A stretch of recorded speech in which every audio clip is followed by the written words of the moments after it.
for having me again. This is so weird. I feel like I'm like talking in a dream. Can't really like get a gauge on what I'm saying. But thank you all very much for coming, and everybody here has been so kind. So from the bottom of my heart, honestly, thank you so much. The British fans are just amazing. So thank you all very much, and the Europeans that have come to visit us and to see us and hang out. So thank you all very much. And I'm going to do a little bandsaw demo. I'm just going to improvise. I'm not quite sure what I'm going to make. Does anybody have any good ideas? If I could make anything on the bandsaw, what would you want to see me make? A what?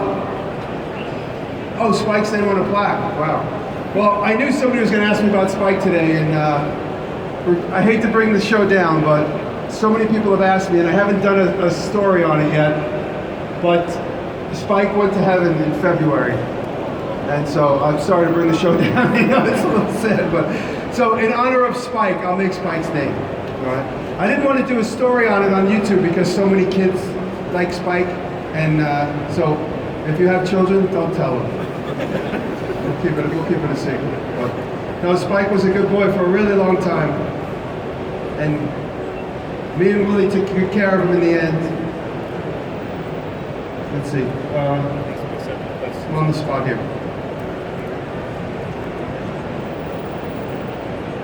Yeah, maybe we turn it this way. Is it on wheels? Can we just kick it around?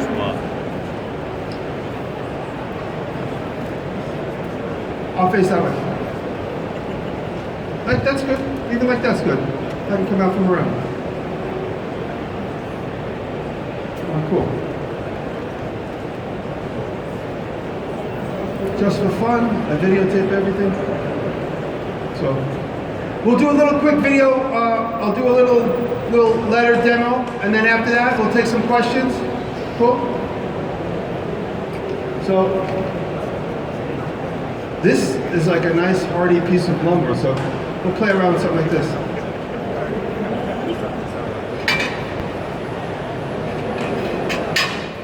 How does this come off?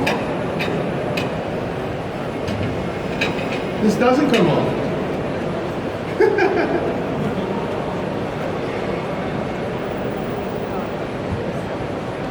Now leave it. Just put it to the side. I'll work around it. What's going on? That's so quiet.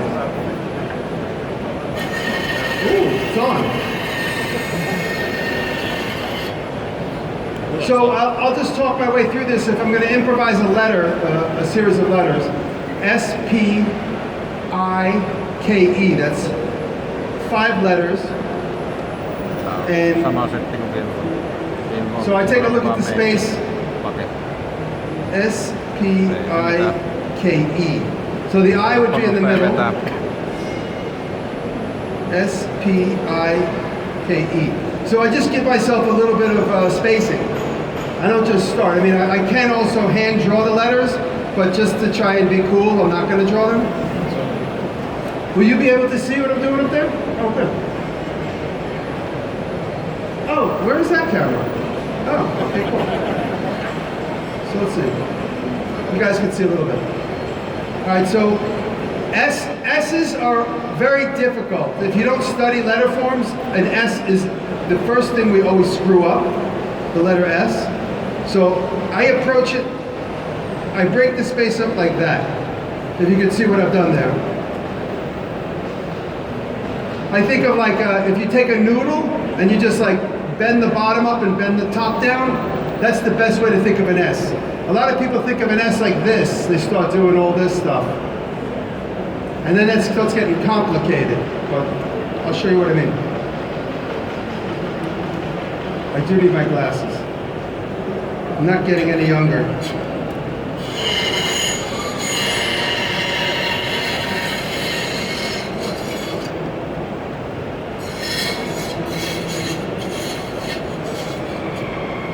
I get too far up there.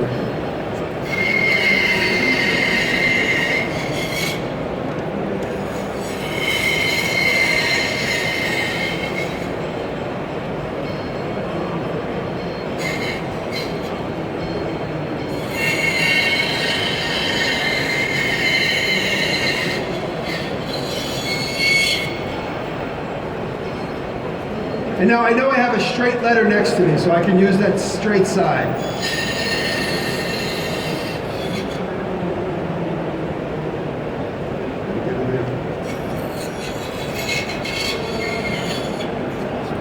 You guys see that? Oh yeah, you can see it pretty good. So now, I need to get in right here where this S is. I'm going to come in from the back. So I turn the...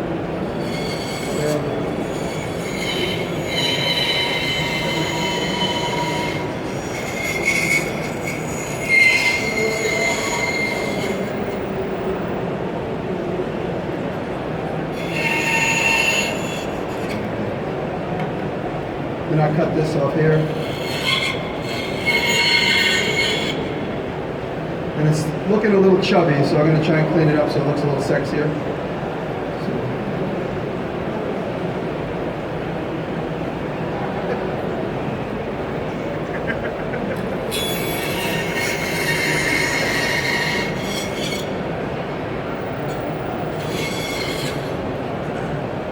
When you have a fat blade like this and you're trying to get into really tight corners, I just do my nibbling technique.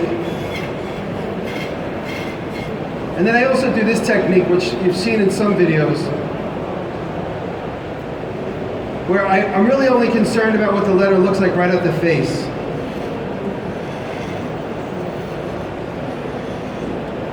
So I can spend my time working the hole up and down, but when it's a really thick piece of wood, you really only got to worry about what it looks like toward the face of the letter, because that's what most people are going to notice.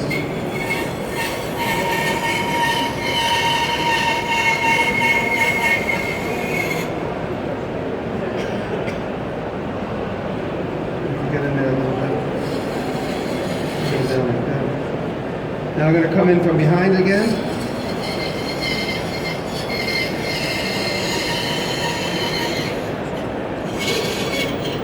And now sometimes like this is a good example where you get stuck. Instead of trying to work it off, you can potentially pull the blade off of the saw. You just stop the saw, get rid of your debris, and then turn the saw back on. So the S isn't great, but it's good for now. So.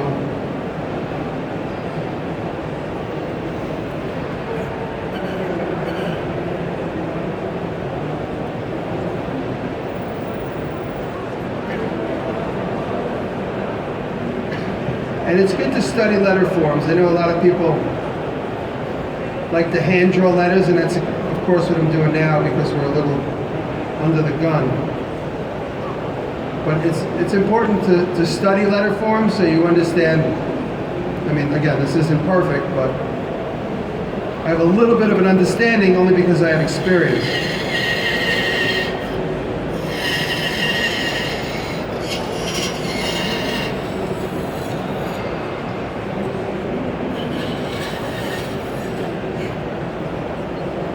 And you can always just keep nibbling away there. This, of course, displays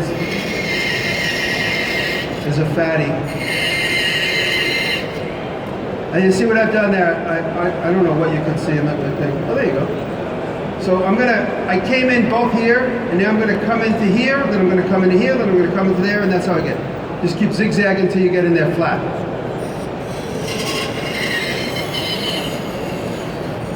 One. I can almost get it in just two. And now I'll just flatten it out a little bit. Again, I'm only worried about what shows at the front, so I pick it up.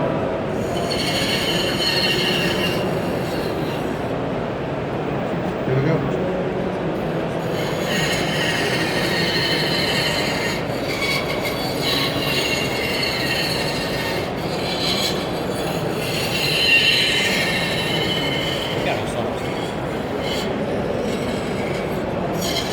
Careful not to wedge myself in there. Come back up here. Ei oikein rekordiväreistä. Onko ne vaihtanut väritystä? Hiljainen kone ja hyvä terä. I'll show you a technique I often do. Now, whenever I do letters, I always assume this letter will overlap, this letter will overlap, that letter will overlap that letter. Just graphically, it's kind of a 70s type style where you crush the letters together. and this one overlaps, and so on progressively. If you start overlapping, like if the E overlap the K, it might start to look weird. You're not sure what, it might start to look like initials and not like a cohesive set of letters. So I'm going to have the K overlap the E, but by doing that, you see how now it still stays together, but it looks like individual pieces of wood because I haven't cut it back to here. Just a simple thing. And same thing here now. Just come in here. And that's it. Now I have three individual letters. When you're working on a curve, it's not quite so easy to do what I just did with a fat. And you see, I'm just working my way out. The waste is the waste.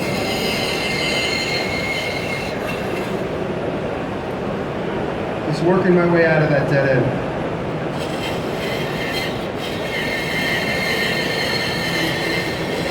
I'll come all the way around here.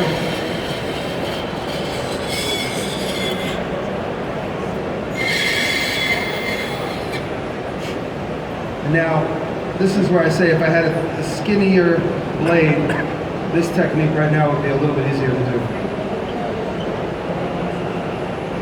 You gotta be careful anytime you lift the blade up because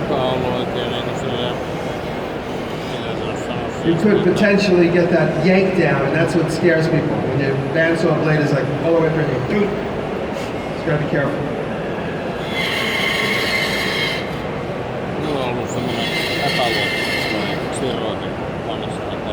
And slow and steady on the bandsaw. There's no need to rush ever. The two times I've got seriously injured on either a bandsaw, which is how I cut my knuckles right here, when I was about 18, or when I cut my pinky on a table saw when I was about 40. Both times that serious injuries happened while I was in a rush. So, learn from me.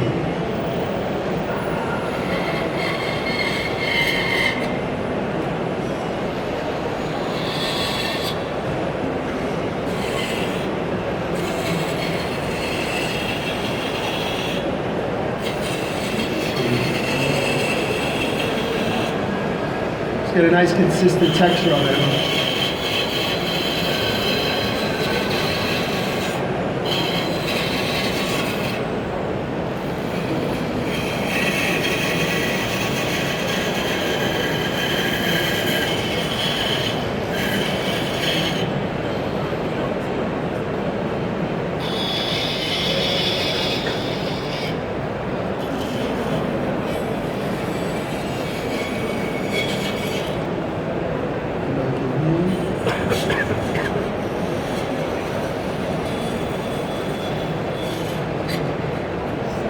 I'm going to leave the P.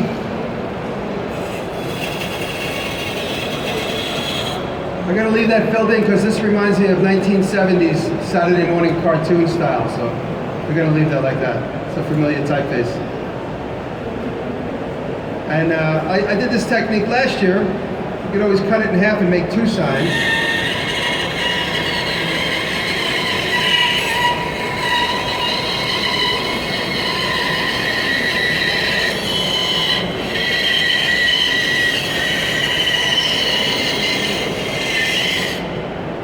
A lot of tension in this one.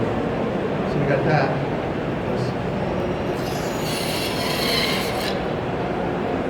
And since I have a Sharpie, we can go like that.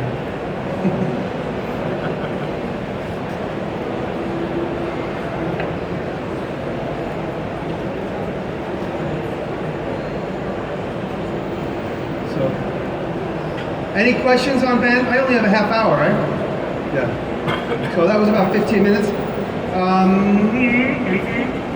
Anybody have any questions pertaining to what I just did? Nothing? Everybody's got it all? Anybody have questions pertaining to anything at all? Yes? Say it again? Your first bandsaw project? My first bandsaw project? What is a good one? What was mine? Mine. My first bandsaw project, I started cutting letters on the bandsaw in elementary school. I tell this story in a lot of interviews, but the first time I really ever used the bandsaw, I wasn't allowed to turn it on. My dad had a dead man switch in the shop, so the electric was all completely shut off. And the shop ceiling in my house when I grew up was like right here. But I was so little, I had to jump up with a yardstick to turn the switch on. It was on the ceiling. And me and my cousin would take turns. He would turn the wheel on the back of the bandsaw and we'd push wood through. So mostly just straight cuts were the first things we ever did, because we would make these little crossbows with rubber bands, with surgical rubber tubing. And so we really would like have to cut a board. So I would just put the board there and he would stand behind it and pull on the V-belt and push the wood through. So it was a slow, steady thing. I think now in hindsight, because it was an old bandsaw with a big exposed pulley, if I just put a handle, like a threaded rod handle, we could have just went like this. It's a good idea. I'll make one of those in a video. Any other questions, thoughts, comments? Anybody? We got a question here. Do you ever find yourself having to step back from a project? Always. If something's not going right? Or Always, yeah, a lot. you'll get almost a head on and say, right, that's it. No, a lot. I mean, I have a tendency to just trust my instincts, and sometimes it's not there, you know. Sometimes we,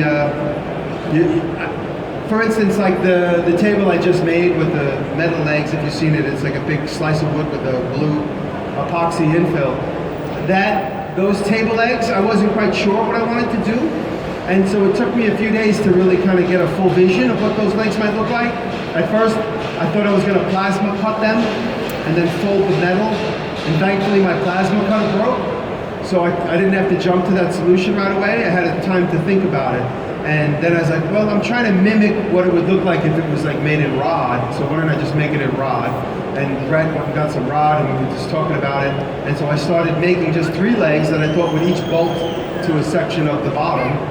And then I was like, you know what, I want them to be fixed together in space because I don't want to have to fix them to the wood just yet. And then when I did that, I made them all suspended together in space.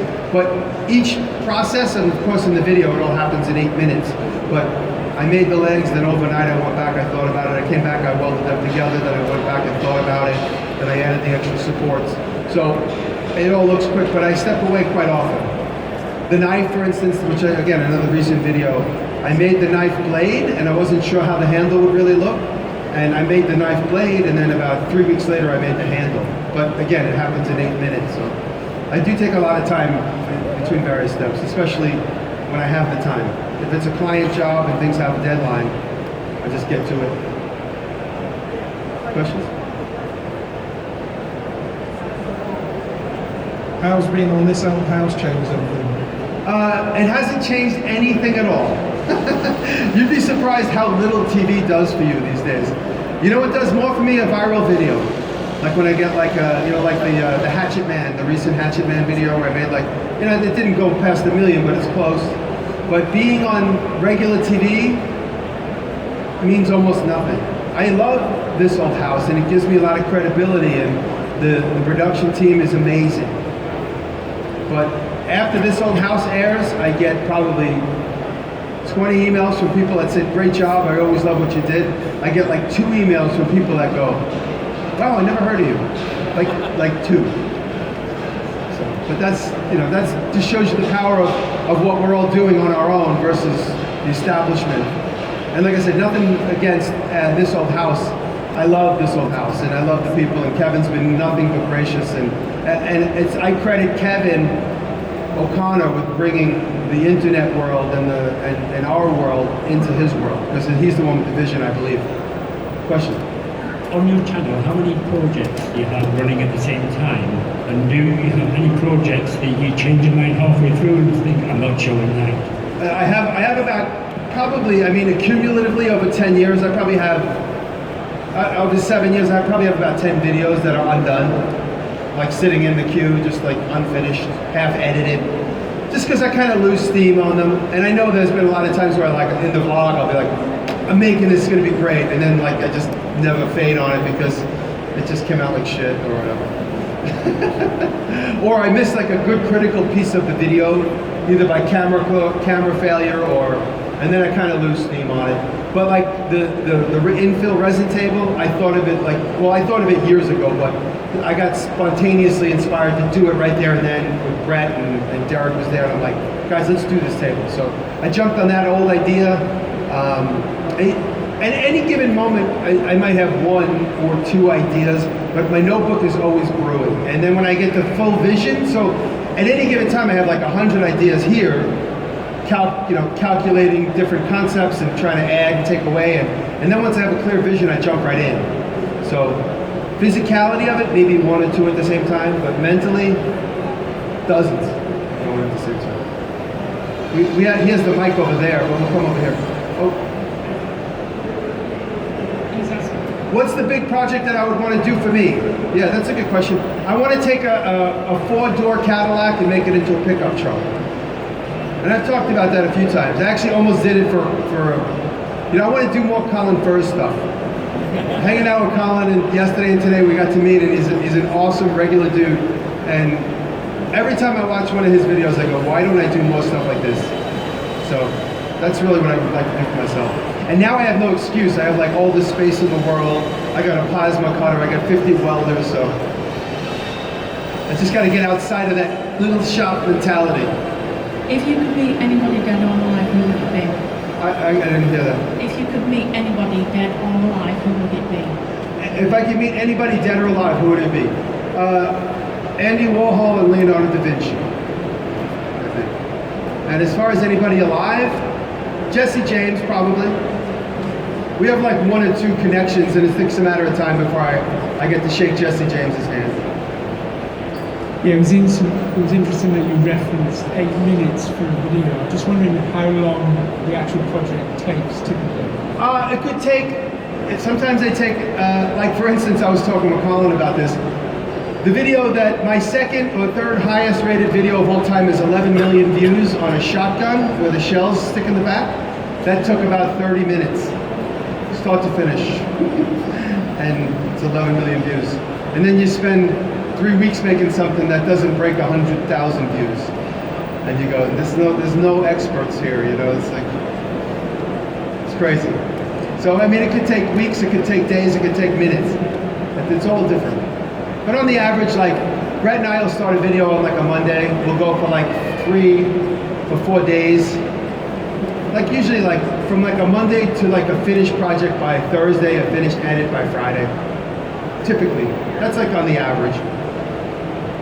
On a lot of your videos, Thank you. you've got these little rubber hands. Where did that all happen? My little rubber hands.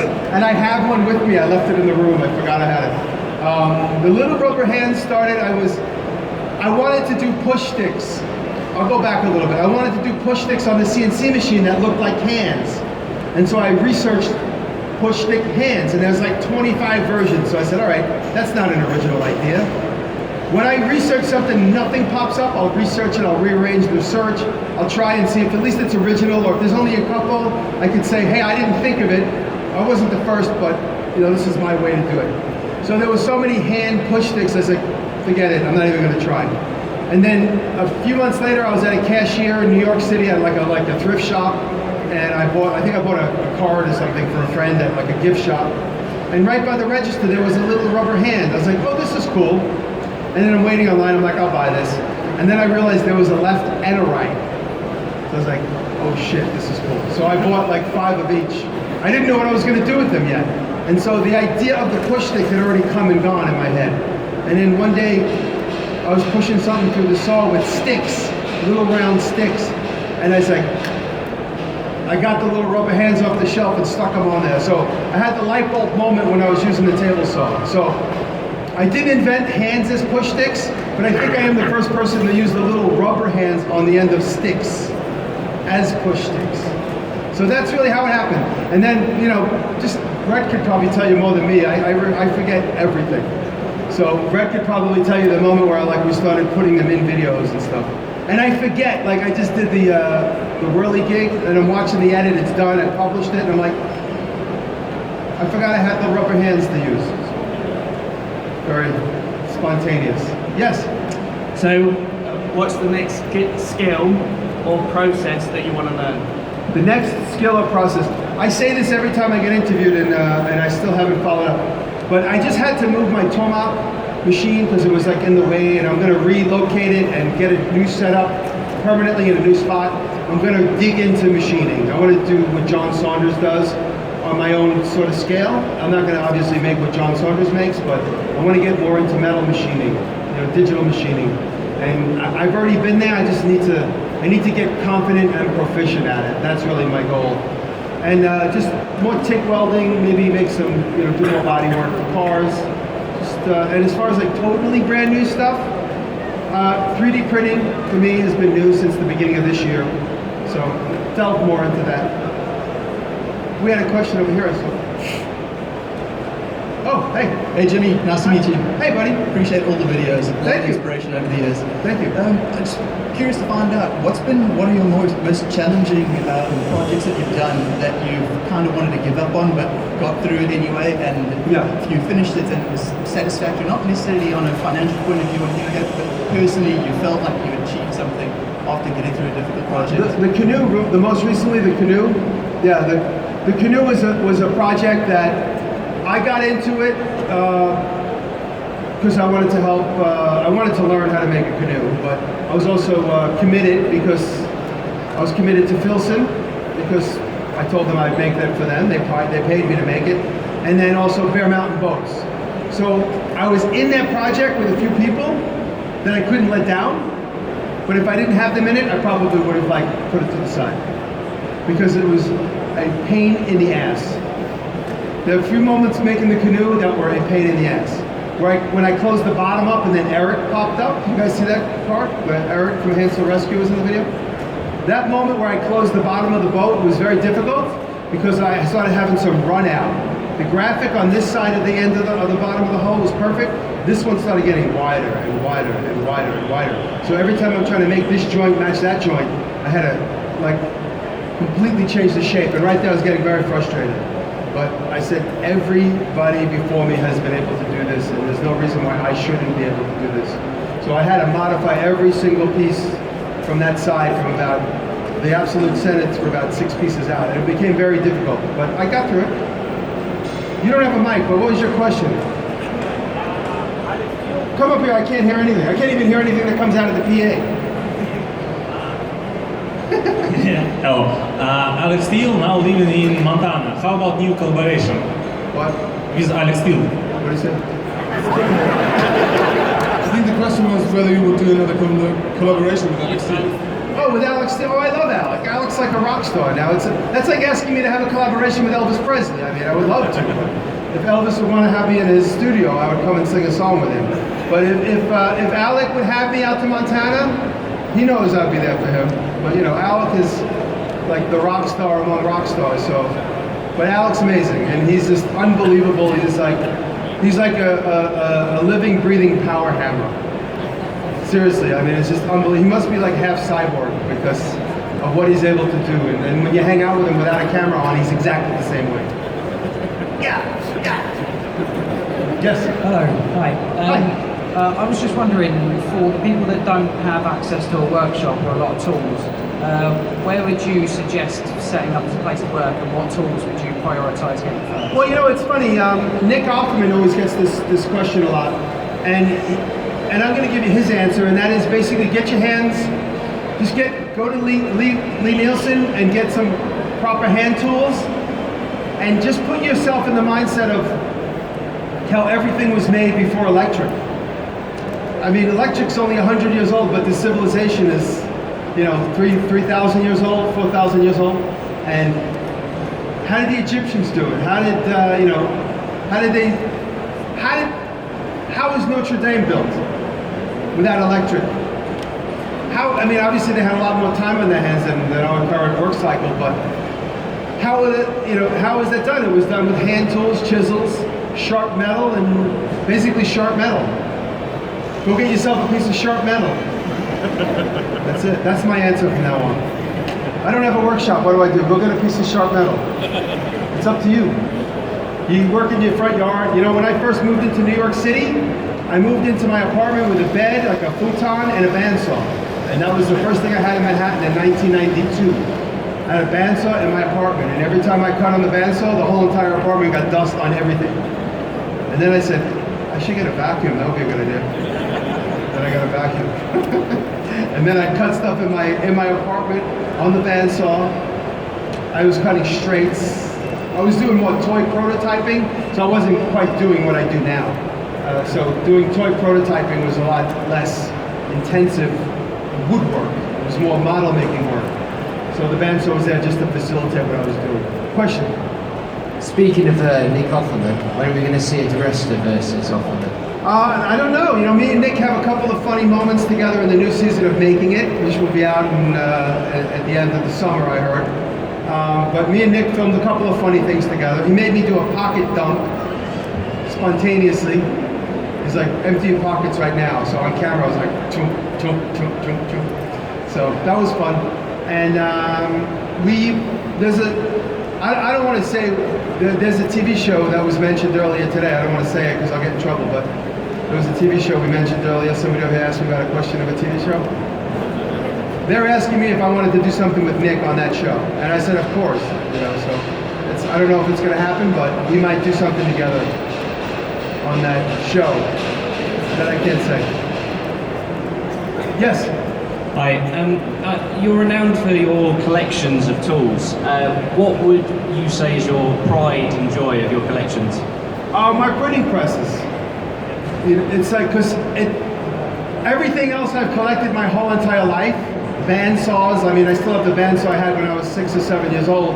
My dad bought it when I was 6 or 7 years old, and it became mine. So I have so many different collections that I just have and have and have. And then the printing presses was like the one collection that like I genuinely was like, oh shit, wait, what is that? That does what? How does that work? And I got sucked into it in the last 10 years. And even that's 6 to 7 years. And so for me, that's like a genuine, like newfound hobby that many of you come to me and you say, I just started, or I only started a couple of years ago, and that excitement of discovering something for the first time and realizing you're like, I'm where I'm supposed to be. You know, I kind of feel that with the printing hobby. So that's the one that, and like every time I learn about a new printing process machine, I'm like, I gotta buy one. Like right on eBay, Craigslist. I always ask Andrew, and Andrew's like, he'll send me listings for 5 of them. He's got some magic touch with Craigslist. I think we're unfortunately done for now, but we would like to ask you whether we would be up for inline standing, signing things up here. Of course. Prepare to stand. Yeah, oh, okay. So, you just walk over there, you all know where he is, and you can be just there. And for now, I would say thanks a lot to you. Thank you very much. Thank you, UK, Europe.